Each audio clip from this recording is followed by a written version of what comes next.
Welcome to SportsUCC. This is Josh, and I'm Steve, and this is This Week in Football. Starting off first with the Broncos versus the Bucs. The last time that the Buccaneers beat the Broncos was in 1999. I think we were probably wearing the orange jerseys back then. That is sad. This week, we're actually going to talk about nothing but undefeated teams. Broncos are undefeated under Trevor Siemian. Is that how you say his name? That's how you say his name. Oh, okay. Yeah, Trevor Siemian, but he's yet to average 100 yards per receiver for any receiver. So you could see where the Broncos are playing it safe with just rushing the ball, not really letting him throw the ball. That's how the great Peyton Manning started out. They started him out slow and let him build up his career. Kind of ease it in. Lots of halfback screens. However, my beloved Bucs are notoriously known for letting no-name quarterbacks just throw all over them. So that's probably what's going to happen with the loss of our tight end, Ostafarian-Jenkins, to the Jets because of a DUI. Because of some issues off the field. We're just hurting a little bit now. So I'm predicting a strong loss. But the highlight of the Bucs team is that Jameis Winston has actually found a favorite target in Mike Evans, who's been averaging 14 yards per catch. So we've got that going for us. Jameis, considering his little antics, coming out of college, has actually been a pretty good QB for us. He's been in check. The expert analysis, who we are not, are predicting that... I'm an expert. Okay. Apparently Josh's people are predicting that the Broncos are only going to beat the Buccaneers by 3. I know my Buccaneers. Is it going to be within 3? You know what? I think so. I think the Bucs are actually going to have the lead and blow it on the last drive. They love doing that.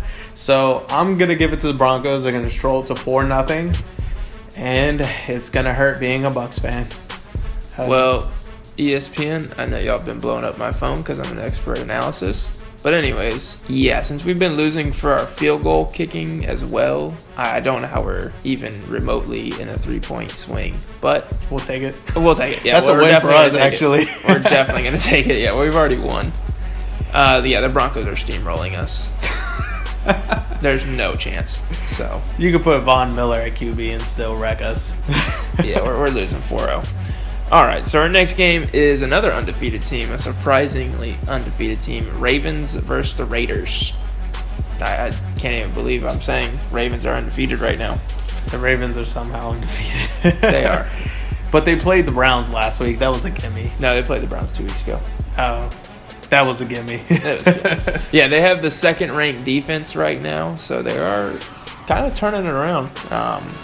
For a team that really can't sleep on the Raiders, who actually have the second-ranked offense. Oh, I didn't know that. Yeah, so they're actually kind of turning their team around, I guess. I don't know the other couple games they've played, but I know they played the Browns because they're in the Toilet Bowl.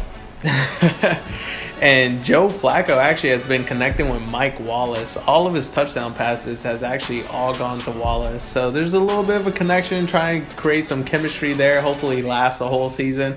Gets a few other wide receivers involved. Maybe Steve Smith, Senior, is still there. Yeah, he's still kicking. He's still a veteran leader. Still has that speed. Now on the other side for the Raiders, Derek Carr has... don't quote me on this, but I think he has 5 touchdowns thrown. He's got like 800 yards, but they're spread out to 3 different wide receivers. So he's connecting with everybody. Slanging it.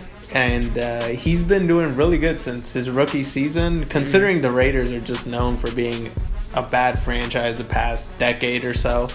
But Derek Carr's been consistent. He's been good. And for this game, unfortunately, considering the Ravens' defense is a strong defense, you always go with defense, personally.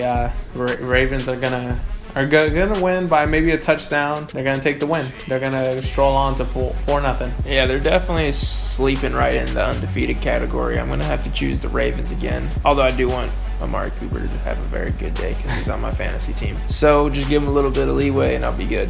Exactly. Let him make like 3 touchdowns and they win by 1 or something, and I'm good with that. Or even if you don't let him score, let him catch 800 yards. Yeah, like, just tackle them pretty on the much one. just have like 200-yard game, and I'm fine. Moving on to the Bills versus the Patriots. Rex Ryan versus Bill Belichick. The 4th-string QB versus the Bills. Considering that Jacoby Brissett actually has an injured thumb, the Patriots have not listed their starting QB for this Sunday. And the fans are actually looking and hoping that Julian Edelman, who played in college, is actually going to step in. They're hoping, they're praying. Personally, Tim Tebow? Well, I think he doesn't play baseball that day. So that's a possibility. It's a possibility. Hey, he just hit his first home run. Off of the first pitch. First pitch. What an amazing story. You might as well hit a home run and be the 4th QB for the Patriots. At the same All time. at the same week. Might as well, While right? kneeling down. While kneeling down. Well, the Patriots have actually taken the 2 of the last 3 meetings against the Bills. Considering that they're about to start with their 4th QB, I see them winning this game. I think Bill Belichick is too good of a coach. He just has the game plan picked apart. They're going up against the worst ranked passing defense. Now, they've been sticking with just rushing because of all the different QBs. Mm-hmm. Do you think whoever steps in at QB is actually going to start throwing passes? Or do you think they just stick with the run? They're just going to stick with the run. Just play it safe till Tom Brady comes back. Yeah, this is the return of the Spygate, the sequel. So, it's who knows what's going to happen, really. We saw the Bills just annihilate an Arizona Cardinals team, who in turn annihilated the Bucs. So what does that say we're really at, Tampa? Let's just think about that. We're favored to lose by 3 points. That's where we're at. Yeah, they're going to continue to run the ball with LeGarrette Blount and just keep pounding it until Tom Brady gets back. And Blount is the perfect hybrid of a speed running back and a power fullback. Oh, wait. We got rid of him, too. Yeah, Tampa. we got rid of him. Yeah, that's sad. Thanks. We're just getting rid of anything that goes good for us. We're playing another former player, Keep to lead. Man. Come on, Tampa. Nah, I think isn't. Oh, Jesus, he is. He's on the Broncos. He's on the Broncos. Well, like I said, I think the Patriots are going to take this one. Oh yeah, I'm not a Patriots fan, but I'm a Patriots fan now because that's pretty impressive. I can't even lie. To lose your starting quarterback, your backup quarterback, your 3rd-string quarterback, and somehow still become the winner of the game. That's pretty impressive. Still be undefeated. That's ridiculous. But it's happening. It is. Well, our game of the week, the G-Men versus the Vikings. The Purple Man-Eaters, I think is what their nickname was. And another undefeated team. And can you guess who the undefeated team is out of these 2? Not the Giants. It's not the Giants, considering they lost to the Redskins last week. But it's the Vikings. I have no idea how the Vikings are actually undefeated, considering that Adrian Peterson is getting 1.6 yards per carry. Not anymore. He's actually getting 0 carries and 0 yards on the couch. Well, he was, and that's probably why he's on the couch now. Yeah. He's probably gaining more yards on the couch. Yeah, second injury to his knee has caused his season to be over very soon or very shortly, however you want to say it. Do you think at this point they actually decide to trade him? He's been in trade talks the past few years. He's been holding on to him. He needs to retire. I think the Vikings are going to try to trade him. He'll play one more season for somebody else and actually get a 1st-round pick out of him. I don't know about that. That's a far-fetched, but who knows. But yeah, definitely losing their starting quarterback and bringing in the infamous Sam Bradford to lead the way. Sam Bradford. Oh, geez. Yeah, just let that sink in for a minute. Sam Bradford. Now, on to the redheaded stepchild of the Manning family, Eli.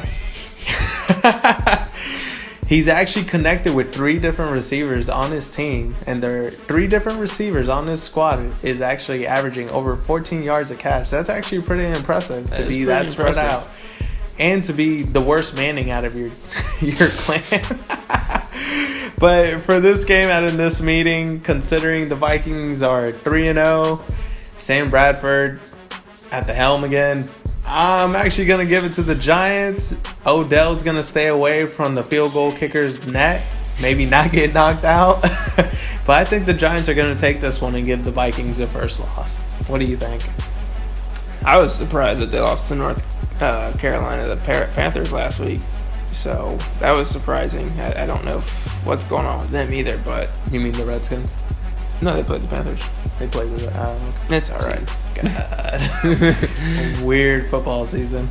Anyways, so I'm not too sure, I guess I should say. I mean, I know I'm an expert at analysis and all. We try to be very accurate, but I'm going to have to give it to the G-Men. Well, that was the game of the week, so you already know what follows. You know what this segment is. They're creating a dynasty, baby. They're creating a dynasty. I believe it's on this side. This is where the NFL predictions goes away and insert the toilet bowl predictions. Whew. This is the Browns versus the Redskins. Look at this legacy they're creating. The Browns going for their fourth defeat. Or fourth victory. Fourth for the victory toilet bowl. For the toilet bowl. This is the Browns versus the Redskins. Honestly, I've never heard of a quad champion. I haven't either, and I don't know if we should maybe contact the Browns organization and let them know that if they do go undefeated in our toilet bowl, there will be a big trophy. We have to, yeah, we'd all have to chip in for a trophy. We might get participation ribbons. We can't send you to Disney World. Maybe we can just send you to Walmart. They're open 24 hours. To the Waffle House, maybe. To the Waffle House. I'm not picking up the bill though. Yeah, there's gonna be some big plates. Coincidentally, the Browns went with 5 different QBs in 5 different weeks, but according to the depth chart, they're going with Cody Kessler. Even though he wasn't able to pull out a victory last week, a little consistency, considering Kessler will be the first QB in 5-6 games to be a back-to-back starter. Yeah, the uneasy Browns fans need that in their life right now. And they actually had a little bit of a spark with Terrell Pryor. He played wide receiver, of course, played as a QB in college. Played wide receiver. He's the first wide receiver on the depth chart. He played some snaps at QB, and he actually managed to play on defense and played safety. Woo! You've got to be kidding me. Eventually, this dude's gonna play. How bad do they suck? It's pretty bad when you look at your college QB and be like, hey, you're going to play wide receiver. Now come over here. Come play QB and throw the ball to yourself. Oh, by the way, I know that you play on offense, but we kind of need you on defense. Can you play the other side? You're just sucking on this side of the ball, too. Why don't you... I don't understand why the Browns just don't throw it to Josh Gordon. Nah, well, I think we know why. Yeah, that's unfortunate. Considering Josh Gordon saw how bad the franchise was going, he decided to check himself into rehab. He just said, I'm not coming back to that. He doesn't play defense. So for this game, Terrell Pryor actually came out and said that the Browns were going to beat the Redskins, and Kirk Cousins just laughed at him. Kirk Cousins has been averaging 17 yards per catch to his favorite target, Deshaun Jackson. This game, I'm sorry, I actually want to see Terrell Pryor do good. He's going to be their only good story going. I want to see Cody Kessler advance too. This game's going to go to the Redskins, considering they just came off a win against the Giants. They're going to take another one. The Browns are going to be 0-4, and we'll see you next week on the toilet bowl again, going for that. What's that, quintuplet? I don't even know, but that's just impressive. I'm going with Redskins. Who are you going with? I'm going with the Redskins. It was, I think, just because it came down to the wire with the Miami team, and they put all their effort and energy into that one game because they knew that was it. That was their last game going for it. They were going to win the Triple Crown. Now it's all downhill from here. You might as well just start tanking for the next few years. What's that say about the Dolphins? Oh man, it's sad. 2 dumpster fire organizations right there that need to get their teams in line. But hey, how many first round draft picks have the Browns had? That's just... They're gonna get another one. They're getting another one. They're getting another one. First pick in the draft goes to Cleveland. And they'll probably trade up again. Draft Manziel again the second time. All right, well, this has been This Week in Football, and have a good night.